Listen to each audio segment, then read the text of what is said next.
अस्सलाम वालेकुम जी। आज की वीडियो में हम बात करेंगे कि दुबई के वीज़ाज़ क्यों बंद हो गए हैं पाकिस्तानियों के लिए और ये कितनी बड़ी कंसर्न है पाकिस्तानियों के लिए। एक एक साथ 2-2 300 लोग डिपोर्ट होते हैं यहाँ से। एक तो उसके पास 3000 दिरहम होने चाहिए।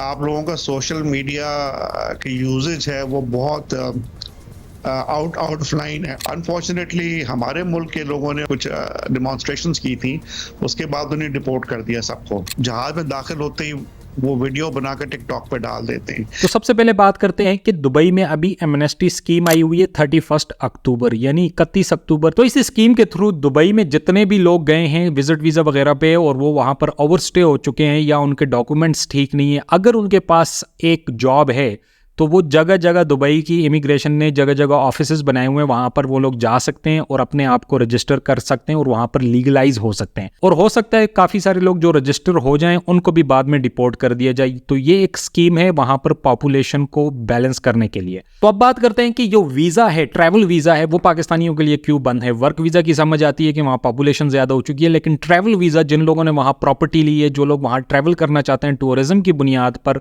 उनको भी वीज़ा नहीं दिया जा रहा। रिसेंटली तकरीबन जितने लोगों ने अप्लाई किए हुए सबका वीज़ा रिजेक्ट हो रहा है। तो इसी सिलसिले में जब मैं रिसर्च कर रहा था तो मेरे सामने से एक वीडियो गुजरी जिसमें पाकिस्तानी एम्बेसडर टू यूएई उन्होंने काफ़ी सारे क्वेश्चंस का आंसर किया। इसमें से जो उन्होंने वजूहात बताई कि पाकिस्तानियों को विजिट वीज़ा क्यों नहीं दिया जा रहा, उसमें सबसे पहली बात जो उन्होंने की है कि पाकिस्तानी लोग सोशल मीडिया पर जाकर दुबई या उनके लॉज, इंटरनल लॉज और एक्सटर्नल लॉज के बारे में बात करते हैं, जो कि अब दुबई की इमिग्रेशन बल्कि काफ़ी दुनिया की इमिग्रेशन जो है, जो अच्छे मुल्क हैं, वो आपके सोशल मीडिया को ज़रूर देखते हैं। इसको सोशल मीडिया वॉच कहते हैं। जब आप वीज़ा अप्लाई करते हो तो वीज़ा जब उनके पास जाता है तो वो आपकी प्रोफाइल पर जाके सर्च करते हैं। सर्च करने के बाद उन्हें पता चलता है कि फेसबुक पे या टिकटॉक पे ये लोग क्या बातें कर रहे हैं इमिग्रेशन के बारे में या इस कंट्री के बारे में क्या बात कर रहे हैं। स्पेशली अगर आपने गौर किया, जो रिसेंटली फ्लड आए थे दुबई में, उसके ऊपर बहुत सारे पाकिस्तानियों ने वीडियोस बनाई थी कि ये डूब गया, काफ़ी नेगेटिव बातें की थी, जिसकी वजह से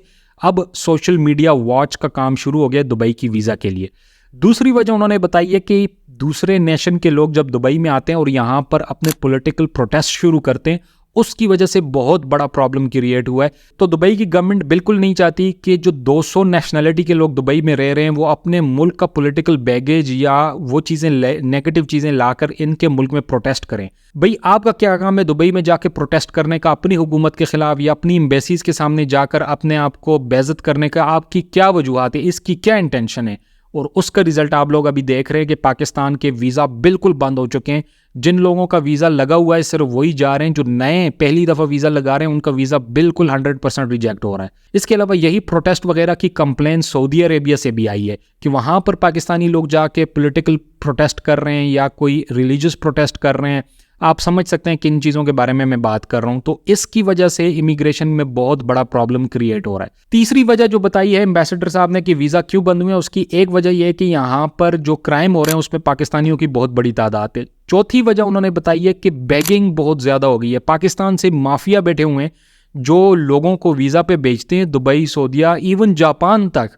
वहाँ पर ये लोग मांगना शुरू करते हैं और इन एजेंट्स की, इन माफियाज की, उन लोगों के साथ कोई डील होती है, 50-50 करते हैं या कुछ परसेंटेज पे ये लोग अपने पैसे डिवाइड कर देते हैं। बेगिंग बहुत बड़ा कल्चर है और इसके बारे में सेनेट में एक रिपोर्ट पेश हुई है कि पाकिस्तानी लोग जो बाहर जाकर बेगिंग करते हैं उसकी एक रिपोर्ट सेनेट में भी पेश हुई है। तो आप ये सोचें कि पाकिस्तान के लिए कितना बड़ा अलमिया है कि हम एक बेगिंग की जो चीज़ है वो एक्सपोर्ट कर रहे हैं उन कंट्रीज़ में जहां ये चीज़ें कुछ साल पहले होती ही नहीं थी। तो अभी आप जाएं, काफ़ी लोगों ने वीडियोस बनाई है, चाइना की बनाई है, जापान की बनाई है, सऊदी अरेबिया की बनाई है और दुबई की बनाई है, जहां पर पाकिस्तानी लोग जाकर भीख मांग रहे होते हैं।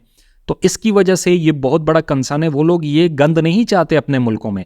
इसकी वजह से वीज़ा बंद होने की एक वजह यह भी है। जो पांचवी वजह एम्बेसडर ने बताई है वो ये है कि वहाँ पर पाकिस्तान की पॉपुलेशन काफ़ी ज़्यादा है। अगर आप इस तरह देखेंगे पाकिस्तान, इंडिया और बांग्लादेश की जो पॉपुलेशन वो दुबई की 50% पॉपुलेशन इन तीन कंट्रीज से है, तो उसमें सबसे ज़्यादा पाकिस्तानी है और हम 50s और 60s से जा रहे हैं वहाँ पर।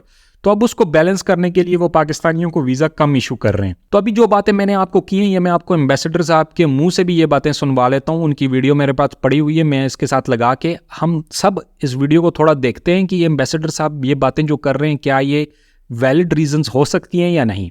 तो ये लेटली हुआ है क्योंकि यहाँ पे थोड़ा सा सख्ती हो गई थी। आपको कुछ इश्यूज थे ओवरस्टे के, कुछ इश्यूज थे यहाँ पे क्राइम रेट्स के, बट हमने रेस किया हर लेवल पे। तो इन्होंने हमसे कहा कि जी 3 चीज़ें आप लोगों को सबको बता दें कि जो भी आए यहाँ पे, एक तो उसके पास 3000 दिरहम होने चाहिए, दूसरा उसके पास होटल बुकिंग होनी चाहिए और कम से कम 3000 रिटर्न टिकट।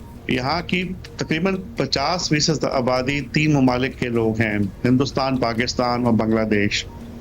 उस पर भी थोड़ा सा यहाँ पर रिकन्सिडरेशन हो रही है कि क्योंकि जो लोकल उनकी आबादी है वो सिर्फ 12% है और 88% लोग बाहर के हैं, तो उनमें से 50-55% 3 ममालिक के लोग हैं।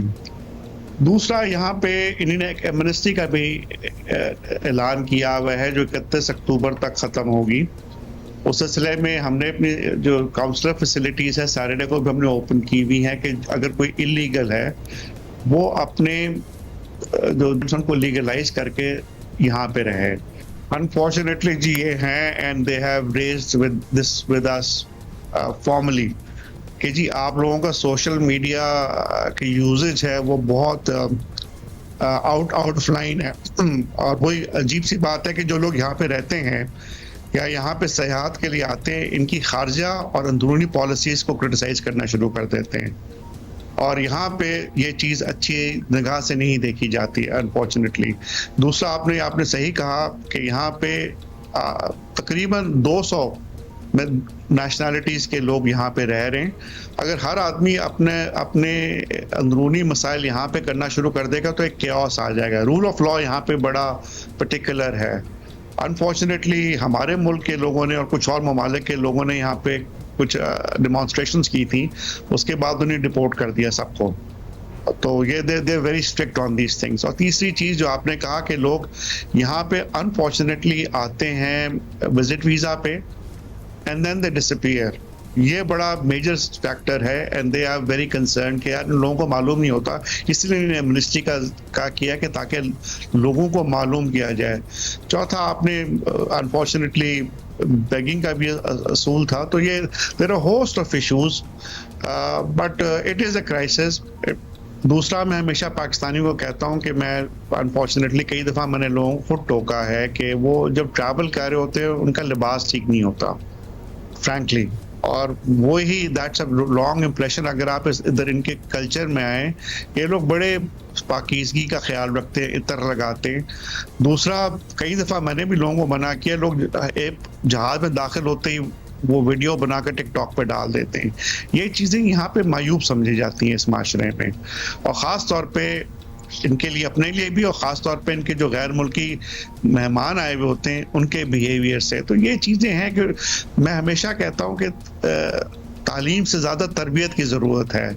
जी, एम्बेसडर साहब को आपने सुना, कुछ वजूहात उन्होंने बताई हैं। इसके अलावा जो वजूहात हैं उसमें से सबसे पहले आती है जो टिकटॉक का कल्चर शुरू हो चुका है। आप ये साइट पर वीडियोस देख रहे हैं, कैसे ये मर्द औरतों की वीडियोस बना कर टिकटॉक पर डाल रहे हैं, और इसकी ख़ास तौर पर जो हमें बहुत ज़्यादा बैकलैश हुआ वो टर्की से हुआ। टर्की में एक कैंपेन चली, गो बैक टू पाकिस्तान, यानी पाकिस्तान के लोगों को वापस भेजो। उसकी वजह ये थी कि किसी मर्द ने, कोई औरत अपने घर में डांस कर रही थी या कुछ भी कर रही थी, कोई काम कर रही थी, उसकी टिकटॉक पर वीडियो डाल दी और वो वायरल हो गई, मिलियंस ऑफ व्यूज़ में चली गई, और टर्किश लोगों को ये बात काफ़ी बुरी लगी। इसके बाद उन्होंने एक कैंपेन चलाई और काफ़ी मुश्किल हुई पाकिस्तानियों के टर्की के वीज़ा भी। अगर आप 1 साल पहले का रिकॉर्ड देखें तो टर्किश एम्बेसी ने पाकिस्तान के बहुत ज़्यादा वीज़ा रिजेक्ट किए।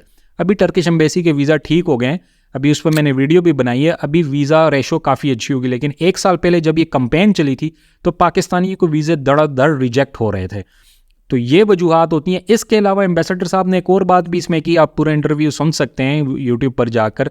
उन्होंने ये कहा है कि पाकिस्तानी लोग जब जाते हैं वो ड्रेसिंग का इशू बहुत ज़्यादा होता है, तो वो अपने देसी ड्रेसिंग में जाते हैं और ऐसे ही मुंह उठाकर चले जाते हैं, जबकि दुबई के लोग जो हैं वो बहुत नफीस हैं और इमिग्रेशन आपको फ़ौरन डिटेक्ट कर लेती है अगर आपके कपड़े, आपका हुलिया ठीक ना हो। तो इसके ऊपर मैं बात करूंगा कि ये बात पाकिस्तानी इमिग्रेशन के ऊपर भी लागू होती है। पाकिस्तान में भी बहुत सारी ऐसे वीडियोज़ हमारे सामने आई हैं, जो लोग देसी कपड़े पहन के जाते हैं या नॉर्मल हालात में जाते हैं तो इमिग्रेशन उनको बहुत टफ़ टाइम देती है, और कुछ लोग डिपोर्ट भी हैं। काफ़ी फेमस यूट्यूबर एक हैं जो इंडोनेशिया जा रहे थे, उन्होंने शलवार कमीज़ पहनी हुई थी तो उनको ऑफलोड कर दिया था, उनको जहाज़ पर बैठने ही नहीं दिया गया था। तो काफ़ी मशहूर यूट्यूबर हैं वो, आप इनके बारे में जान सकते हैं। तो इसके बारे में हम बात करेंगे, एक और वीडियो में बनाऊंगा कि आप इमिग्रेशन, पाकिस्तानी इमिग्रेशन को टैकल करने का क्या तरीका है, कैसी ड्रेसिंग होनी चाहिए। क्योंकि मैं जब जा रहा था, थाईलैंड में जा रहा था, तो मेरे साथ 3 से 4 लोगों को ऑफलोड कर दिया था। इसी तरह जब मैं अज़रबैजान जा रहा था तो वहाँ पर भी बहुत ज़्यादा लोगों को ऑफलोड कर दिया था। उसमें से कुछ लोग ऐसे थे जिन्होंने पैंट शर्ट भी पहनी हुई थी, लेकिन वो ऐसी थी कि अभी खोल के उन्होंने पहनी हुई थी, यानी लग रहा था कि बंदे ने ज़िंदगी में पहली दफ़ा ड्रेस पैंट और शर्ट पहनी हुई है, और उसको पता भी नहीं था कि वो कहाँ पे जा रहा था। तो खैर, इसके बारे में हम अपनी डिटेल वीडियो में बात करेंगे। अभी के लिए ये है कि दुबई का वीज़ा होपफुली नवंबर के बाद खुल जाएंगे। मैं भी कोशिश करूँगा, अप्लाई करूँगा, और जो लोग अप्लाई करना चाहते हैं तो अभी आप ज़रा सब्र करें। नवंबर के बाद अगर आप अप्लाई करना शुरू करेंगे तो इंशाल्लाह एंड होपफुली हमारे वीज़ा अप्रूव होना शुरू हो जाएंगे, क्योंकि एमनेस्टी स्कीम जो है उनकी एंड हो जाएगी 31 अक्टूबर को। तो हो सकता है वो इसमें एक्सटेंशन भी कर दे, तो आपने एमनेस्टी स्कीम को डेट्स को, डेडलाइन को देख कर चलना है। उम्मीद है आपको ये वीडियो थोड़ी सी हेल्पफुल लगी होगी कि क्या वजूहात हैं। बाकी हम दुआ ही कर सकते हैं कि हमारा पासपोर्ट दिन ब दिन जो है गिरता जा रहा है। तो मिलते हैं अगली वीडियो में, तब तक के लिए अल्लाह हाफिज़।